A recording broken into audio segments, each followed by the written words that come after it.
প্ৰত্যেকজন কৰ্মচাৰী পেঞ্চনৰ ফেমিলি পেঞ্চনৰ কাৰণে অষ্টম বেতন আয়োগৰ দুটা গুৰুত্বপূৰ্ণ আপডেট আহিছে।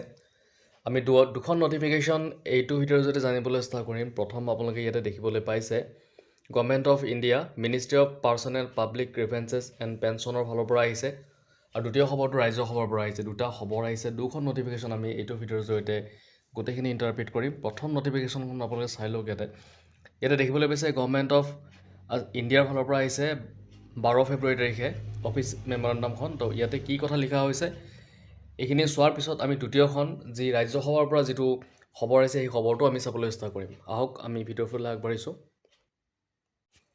ইয়াতে বিষয়টো হৈছে যে কেন্দ্ৰীয় কৰ্মচাৰী বণ্টন আঁচনিৰ অধীনত অৰ্থ ব্যয় বিভাগত প্ৰতি নিযুক্তিৰ ভিত্তিত অষ্টম কেন্দ্ৰীয় বেতন আয়োগৰ সঞ্চালক পদ পূৰণ সন্দৰ্ভত ইয়াতে লিখিছে কেবিনেটৰ নিয়োগ সমিতিয়ে কেন্দ্ৰীয় কৰ্মচাৰী বণ্টন আঁচনিৰ অধীনত অৰ্থ মন্ত্ৰালয়ৰ ৰাজহ বিভাগত সঞ্চালক হিচাপে কৰ্মৰত Shri Krishna V R IRAS তেওঁক ব্যয় বিভাগৰ অধীনত অষ্টম কেন্দ্ৰীয় বেতন আয়োগৰ সঞ্চালক হিচাপে লেটাৰেল শ্বিফ্টৰ ভিত্তিত সহ ম্যাদকালীন ভিত্তিত নিয়োগৰ অনুমোদন জনাইছে। এই নিয়োগ অষ্টম কেন্দ্ৰীয় বেতন আয়োগৰ ম্যাদকাললৈকে থাকিব আৰু ইয়াক 17/9/2029 তাৰিখলৈকে অৰ্থাৎ কেন্দ্ৰীয় কৰ্মচাৰী বণ্টন আঁচনিৰ অধীনত অনুমোদিত 5 বছৰৰ কাৰ্যকালৰ অৱশিষ্ট সময়ছোৱা বা পৰৱৰ্তী আদেশ জাৰি হোৱা পৰ্যন্ত যি আগতে হয় লৈকে বৃদ্ধি কৰিব পাৰি। তেওঁক অনুগ্ৰহ কৰি তৎক্ষণাত বৰ্তমান দায়িত্বৰ পৰা অব্যাহতি প্ৰদান কৰি নতুন দায়িত্ব গ্ৰহণ কৰিবলৈ নিৰ্দেশ দিবলৈ অনুৰোধ কৰা হৈছে। তেওঁৰ প্ৰতিনিযুক্তিৰ কাৰ্যকাল 18/9/2024 তাৰিখৰ পৰা গণনা কৰা হ'ব।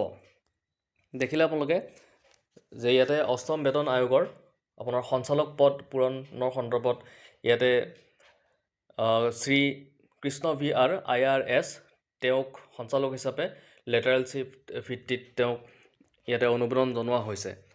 এতিয়া আমি দ্বিতীয় খবৰটোলৈ চাবলৈ চেষ্টা কৰিম যিটো খবৰ আহিছে ৰাজ্যসভাৰ ফালৰ পৰা। ইয়াত আপুনি দেখিছে government of India ministry of finance department of expenditure ৰাজ্যসভাৰ পৰা কুৱেশ্যন ইয়াতে এৰাইজ কৰা হৈছে 8 পে কমিশ্যনক লৈ পেলাই, আৰু এই খবৰটো ফেব্ৰুৱাৰী 10ত আহিছিলে। তো কি কথা সুধিছে আৰু কি এনচাৰ আছে গোটেইখিনি কথা আমি চাবলৈ চেষ্টা কৰিম। তো চাওক ইয়াতে ABCD কৈ 4টা কুৱেশ্যন কৰা হৈছে আৰু ইয়াতে গোটেইকেইটা কুৱেশ্যনৰ আনচাৰ ইয়াতে দি দিছে। তো এতিয়া গোটেইখিনি কথা আমি চাম। ইয়াতে ইংলিছখিনি পঢ়িবলৈ চেষ্টা নকৰি ইয়াৰ অসমীয়া যিখিনি মিনিং আছে সেই মিনিংখিনি আমি ইয়াতে প্ৰথম প্ৰশ্নটো সুধিছে কেন্দ্ৰীয় চৰকাৰৰ কৰ্মচাৰীসকলৰ বেতন ভাত্তা পেঞ্চন আৰু সেৱা চৰ্তসমূহ পৰ্যালোচনা কৰাৰ উদ্দেশ্যে গঠিত অষ্টম কেন্দ্ৰীয় বেতন আয়োগৰ বৰ্তমানৰ অৱস্থা। নম্বৰ 2ত সুধিছে বেতন আয়োগে পৰ্যালোচনাত অন্তৰ্ভুক্ত কৰা মুখ্য ক্ষেত্ৰসমূহ য'ত প্ৰস্তাৱিত বেতন স্কেল ভাত্তা আৰু পেঞ্চন গঠন ব্যৱস্থাৰ পৰিৱৰ্তনসমূহ অন্তৰ্ভুক্ত।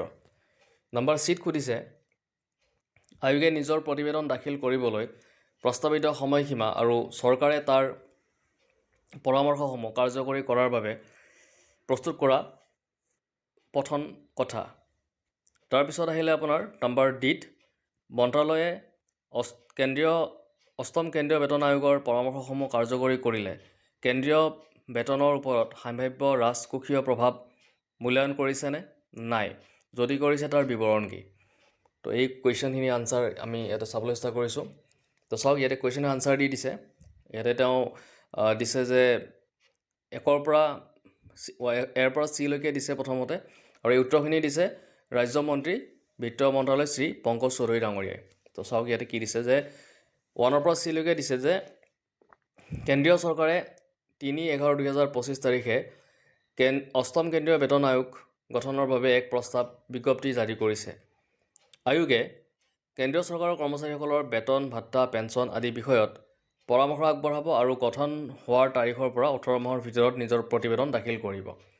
আৰু শেষৰ কুৱেশ্যনৰ আনচাৰটো দি দিছে। ডিৰ আনচাৰ এনেকৈ দিছে যে অষ্টম কেন্দ্ৰীয় বেতন আয়োগৰ পৰামৰ্শসমূহ দাখিল হোৱাৰ পাছত আৰু চৰকাৰে সেইসমূহ গ্ৰহণ কৰাৰ পিছতেই ইয়াৰ ৰাজকোষীয় প্ৰভাৱ সম্পৰ্কে স্পষ্ট তথ্য জনা যাব।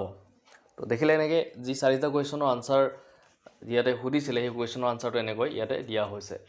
তো এইটোৱে আছিলে আজিৰ শেহতীয়া আপডেট 8 পে কমিশ্যনৰ ৰিগাৰ্ডিং। আৰু যদি ভিডিঅ'টো ভাল লাগিছে লাইক শ্বেয়াৰ আৰু এটা ছাবস্ক্ৰাইব কৰি দিব।